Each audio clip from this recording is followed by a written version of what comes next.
Hello friends, मैं doctor Dwarka.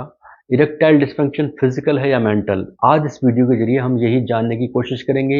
Video बहुत ज़रूरी है क्योंकि ये पुरुषों की एक कॉमन प्रॉब्लम है और आप इस वीडियो के जरिए इस कॉमन प्रॉब्लम को समझिए, क्योंकि ये एक ऐसी प्रॉब्लम है जिसकी वजह से पुरुषों में शर्मिंदगी की स्थिति पैदा होती है, निराशा हो जाती है, स्ट्रेस हो जाता है और वो डिप्रेशन का भी शिकार हो जाते हैं। तो इस वीडियो को शुरू से लेकर के अंत तक पूरा देखिए, अपनी प्रॉब्लम के बारे में, सॉल्यूशंस के बारे में और किस तरह से ये होता है, ये सब आप जानने की कोशिश करिए और अपने कमेंट्स के द्वारा मुझे बताइए। इस प्रॉब्लम को, इस वीडियो को शेयर करिए ताकि अधिकांश पुरुष अपनी इस प्रॉब्लम को समझ पाएँ और इसका ट्रीटमेंट ले पाएँ। दोस्तों, कल्पना करें आप अपने बेडरूम में हैं, अपने लाइफ पार्टनर के साथ हैं, आप में जोश है, उत्तेजना है, आपकी पार्टनर में भी उत्तेजना है, लेकिन फिर भी आपको अपने आप में सेक्स की संभावनाएँ नज़र नहीं आ रही। यानी आप समझ रहे हैं और अपने आप के साथ लड़ रहे हैं क्योंकि आप अपने लिंग में या अपने प्राइवेट पार्ट में तनाव नहीं महसूस कर पा रहे हैं। आप कुछ देर तक इस स्थिति को महसूस करते हैं, फिर निराश होकर के सो जाते हैं। अगले कुछ दिनों बाद आप फिर इसी स्थिति को पाते हैं, यानी इसको फेस करते हैं। आप हैरान हैं, परेशान हैं, आखिर आप लिंग में तनाव क्यों नहीं ला पा रहे हैं या ऐसी स्थिति बार-बार क्यों फेस कर रहे हैं। अगर आप इस स्थिति को समझते हैं या इस बीमारी को, इस प्रॉब्लम को समझते हैं, तो बहुत अच्छी बात है, तब भी आप वीडियो देखिए और अगर आप नहीं समझते तो भी आप इस वीडियो को पूरा देखिए, शेयर करिए ताकि इस तरह के लोगों को, जिनको ये प्रॉब्लम है, वो अपनी समस्या को समझे और ट्रीटमेंट ले पाए। दोस्तों, इरेक्टाइल डिस्फंक्शन एक आम पुरुष रोग है, पुरुषों में पाए जाने वाला एक आम रोग है, जिसके अंदर अंदर पुरुष अपने लिंग में तनाव नहीं ला पाते, असमर्थ हो जाते हैं, जो उनकी परेशानी का कारण बन जाता है। ये पुरुषों के लिए एक शर्मिंदगी का कारण भी बन जाता है, जिससे उनमें तनाव और अवसाद की स्थिति पैदा होती है। ये जितना निराशाजनक है, उससे कहीं ज़्यादा निराशाजनक बात ये है कि ये जो पुरुष जो इरेक्टाइल डिस्फंक्शन का सामना करते हैं, वो अपना ट्रीटमेंट नहीं लेते। वो इस प्रॉब्लम को लिए जाते हैं, पर ट्रीटमेंट के बारे में विचार नहीं करते। सच्चाई ये है कि इरेक्टाइल डिस्फंक्शन एक मल्टीफैक्टोरियल कंडीशन है, यानी बहुक्रियात्मक स्थिति है और अधिकतर मामलों में यह एक या एक से अधिक स्वास्थ्य की जो स्थितियां हैं, समस्याएं हैं, उनके कारण ये होता है। जो स्वास्थ्य की जो स्थिति है वो अलग अलग हो सकती है, शारीरिक हो सकती है, मानसिक हो सकती है, यानी ब्रेन में केमिकल चेंजेस के कारण भी ये होती है। तो अब हम बात करते हैं, तो क्या इरेक्टाइल डिस्फंक्शन फिजिकल है? अब हम इस पर बात करते हैं। वास्तव में इरेक्टाइल डिस्फंक्शन के अधिकांश मामले शारीरिक प्रकृति के ही देखे गए हैं, यानी कि इनके शारीरिक रीजन देखे गए हैं, खास करके वृद्ध लोगों में या अधिक उम्र के लोगों में। इसके बहुत सारे शारीरिक कारण देखे गए हैं, जैसे कार्डियोवास्कुलर डिजीज, जिनको हार्ट से संबंधित प्रॉब्लम होती है, जिनको टाइप 2 डायबिटीज होती है, उनको ये समस्या हो सकती है। हाइपरटेंशन या हाई ब्लड प्रेशर हो सकती है और जिनको प्रोस्टेट हाइपरग्लासिया हो सकती है या हाइपोगोनेडिज्म जैसी जननांग वाली जो समस्याएं हैं या यौन रोग है, वो हो सकती है। उनमें ये समस्या देखी जाती है, यानी जिनको कार्डियोवास्कुलर प्रॉब्लम है, टाइप 2 डायबिटीज़ है, हाइपरटेंशन या हाई ब्लड प्रेशर है, प्रोस्टेटिक हाइपरग्लासिया या प्रोस्टेट की समस्या समझ लीजिए, हाइपरलिपिडीमिया है या हाइपरगोनेडिज्म है। अगर ये समस्याएं पुरुषों में है तो वो फिर इरेक्टाइल डिस्फंक्शन का सामना उन्हें करना पड़ सकता है। इसमें कोई शर्मिंदगी नहीं है। आप इन प्रॉब्लम को दूर करिए, इनका इलाज लीजिए, हाइपरटेंशन का लीजिए, हार्ट का लीजिए, प्रोस्टेट का लीजिए और आप अपनी समस्या को दूर करिए, कोई टेंशन नहीं है।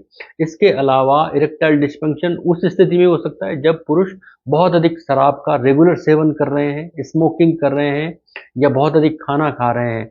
ये तीनों चीज़ें अगर वो रेगुलर कर रहे हैं, अधिक मात्रा में कर रहे हैं, रेगुलर भी कर रहे हैं, अधिक मात्रा में तो कर ही रहे हैं, अगर वो रेगुलर कर रहे हैं, तो भी उन्हें इरेक्टाइल डिस्फंक्शन की समस्या आ सकती है। इसलिए आप इसके कारणों को समझिए, उनको कारणों को दूर करिए ताकि आप अपनी इस शर्मिंदगी वाली समस्या को दूर कर पाएँ। और इरेक्टाइल डिस्फंक्शन होने की संभावनाएँ उन पुरुषों को 50% ज़्यादा होती है, जो अधिक शराब का सेवन करते हैं, रेगुलर करते हैं, स्मोकिंग करते हैं, अधिक खाना खाते हैं, बजाय उनके जो शराब का सेवन नहीं करते, जो भोजन अधिक नहीं करते रात को या जो स्मोकिंग नहीं करते, उनकी तुलना में जो खाने वाले हैं, पीने वाले हैं, उनको जो है इस तरह की इरेक्टाइल डिस्फंक्शन की संभावनाएँ बढ़ जाती है। अब हम बात करते हैं इरेक्टाइल डिस्फंक्शन के मनोवैज्ञानिक कारण। इसके 4 ऐसे मनोवैज्ञानिक कारणों की बात करूँगा जो बहुत ही कॉमन है, जिनको आप समझ सकते हैं। दोस्तों, ये बहुत ही कड़वा सच है कि इसके मनोवैज्ञानिक कारण भी होते हैं और वो बहुत ही कॉमन है, जिनको साइकोजेनिक इरेक्टाइल डिस्फंक्शन कहा जाता है। अगर इसके पहले कारण की बात करें तो तनाव, जिन लोगों में तनाव की स्थिति होती है तो तनाव की स्थिति में कार्टिसोल हार्मोन अत्यधिक मात्रा में रिलीज होने लगता है, और अत्यधिक रिलीज होता है तो कार्टिसोल जो हार्मोन है वो लड़ो या भागो वाला हार्मोन है, जिसको लड़ो भागो हार्मोन भी कहा जाता है। ये व्यक्ति को के आराम को रोकता है और उसको अलर्ट रहने की जो है उनको संकेत देता है या स्थिति बना देता है। तो इस स्थिति में व्यक्ति में सेक्स की इच्छा खत्म हो जाती है। तनाव की स्थिति में व्यक्ति में, और बहुत ही सिंपल सी बात है, जब तनाव माइंड में है तो वो जो हार्मोन रिलीज होगा वो सेक्स की इच्छा ही खत्म कर देगा और वो इरेक्टाइल डिस्फंक्शन अपने आप हो जाएगा। नंबर 2 पर परफॉर्मेंस एंजाइटी। आज हर एक व्यक्ति को, चाहे वो युवा हो, वृद्ध हो, प्रौढ़ हो, जो भी हो, उसको परफॉर्मेंस एंजाइटी की बहुत अधिक पड़ी हुई है, और इसके चलते वो बहुत अधिक तनाव में रहता है।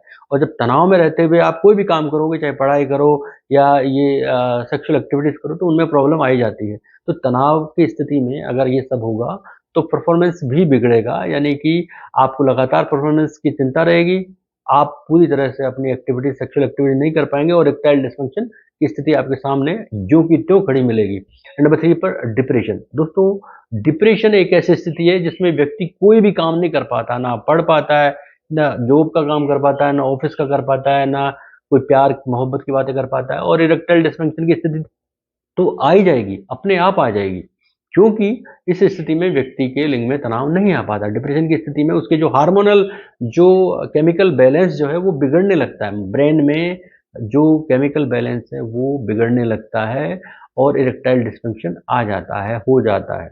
तो ये कुछ स्थितियाँ हैं। इसके अलावा कुछ मेडिसिन्स भी हैं जो एसएसआरआईज़ कहलाती हैं, मेडिसिन कहलाती हैं, जो मानसिक रोगों के लिए दी जाती है, और अगर उन दवाइयों को आप ले रहे हैं और बिना डॉक्टर की सलाह के कुछ लोग ले लेते हैं या बिना डॉक्टर की सलाह के बंद कर देते हैं। अगर कोई दवा लेने से आप ऐसा इरेक्टाइल डिस्फंक्शन महसूस करते हैं तो आपको अपने डॉक्टर को बताना चाहिए। वो हो सकता है चेंज कर दे, मात्रा में चेंज कर दे या दवा दवा को चेंज कर दे। उस स्थिति में आपको ये प्रॉब्लम नहीं रहेगी। तो आप अपने इस इरेक्टाइल डिस्फंक्शन के 2 जो मेजर कारण थे, यानी कि मानसिक और शारीरिक या मानसिक, दोनों कारणों को आप समझ चुके हैं। मैं दोबारा रिपीट कर देता हूँ कि जो फिज़िकल रीज़न्स की बात करें तो इसमें अगर आपको हार्ट की प्रॉब्लम है, डिज़ीज़ है, या टाइप 2 डायबिटीज़ है, या hypertension, high blood pressure, hypogonadism, hyperlipidemia है, तो आपको इरेक्टाइल डिस्फंक्शन हो सकता है। और अगर मनोवैज्ञानिक समस्याओं की हम बात करें तो उसमें तनाव की स्थिति में इरेक्टाइल डिस्फंक्शन हो सकता है। आप में परफॉर्मेंस एंजाइटी अगर आप रखकर ऐसा कार्य कर रहे हैं तो भी आपके इरेक्टाइल डिस्फंक्शन होगा। अगर आप अवसाद की स्थिति में, तो फिर कोई काम नहीं होगा, ये क्या बात करते हैं, आप कोई काम नहीं कर पाएँगे।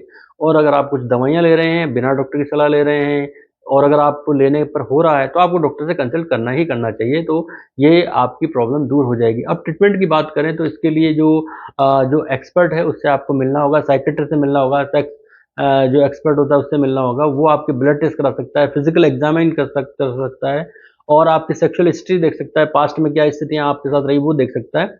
और इसके अलावा वो आपको बहुत सारी मेडिसिन अलग-अलग तरह की आती है, तो वो ये सब क्या है कि एक्सपर्ट के द्वारा ही दी जाती है और उन्हीं की देख-रेख में ली जानी चाहिए। मैं केवल आपको ये सजेस्ट कर रहा हूँ कि अगर ऐसी प्रॉब्लम है, तो आपको एक्सपर्ट से मिलना चाहिए, अपनी प्रॉब्लम दूर करनी चाहिए। परामर्श में आपका तनाव कम किया जा सकता है, आपका अवसाद कम किया जा सकता है। अगर ये दोनों तीनों चीज़ें कम होती हैं, एंग्ज़ायटी कम होती है, तो आपका इरेक्टाइल डिस्फंक्शन फंक्शन की समस्या दूर हो जाएगी। आपको मेरा ये वीडियो कितना यूज़फुल लगा, आप लोगों के लिए, खास करके पुरुषों के लिए कितना फ़ायदेमंद है, आप मुझे कमेंट करके बता सकते हैं। आप अपनी समस्या अगर आपको थोड़ी भी दूर होती हुई लग रही है, तो आप इसे शेयर करें ताकि और अधिक लोगों को इसका बेनिफिट मिले। धन्यवाद, नमस्कार।